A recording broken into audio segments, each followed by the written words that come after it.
नमस्कार। बुलेटिनची सुरुवात एका मोठ्या बातमीने। दिग्विजय सिंग उद्धव ठाकरे यांच्या भेटीला आलेले आहेत। दिग्विजय सिंग मातोश्रीवर दाखल झालेत। काँग्रेसने पालिकेत स्वबळाचा नारा दिलाय।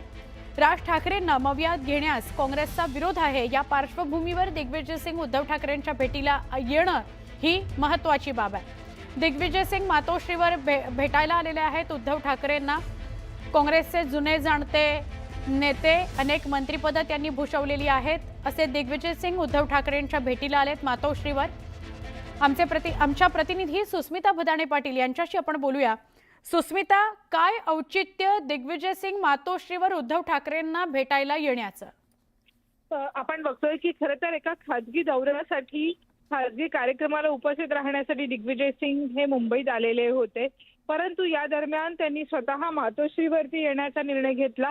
त्याबद्दल उद्धव ठाकरे आणि या भेटीमध्ये उद्धव ठाकरे असणार आहेत, त्यांच्यासोबत ते चर्चा करतील।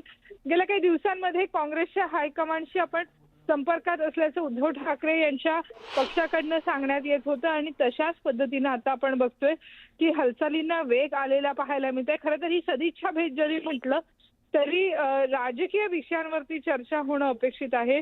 दोन राजकीय नेते एकत्र भेटल्यानंतर निवडणुकांचा विषय हा नक्कीच चर्चेत येत असतो आणि तशाच पद्धतीनं आज चर्चा होती का, काही निरोप दिग्विजय सिंग देतात का हे बघणं महत्त्वाचं असणार आहे। किंवा या चर्चेमध्ये मनसेचा विषय जर चर्चेमध्ये आला तर मात्र शिवसेना किंवा काँग्रेसची भूमिका नेमकी काय होईल असेल याबद्दल अनौपचारिक चर्चा होणं आज अपेक्षित आहे।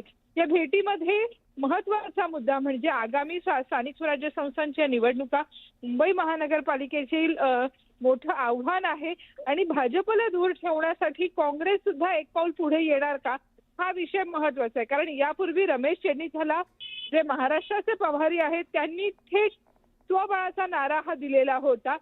या विचारामध्ये जर बदल करायचा असेल तर थेट दिल्लीतनं हस्तक्षेप होणं आवश्यक आहे आणि म्हणून ही भेट आजची महत्त्वाची आहे। नक्की सुस्मिता, धन्यवाद, आपण माहिती दिलीत त्याबद्दल।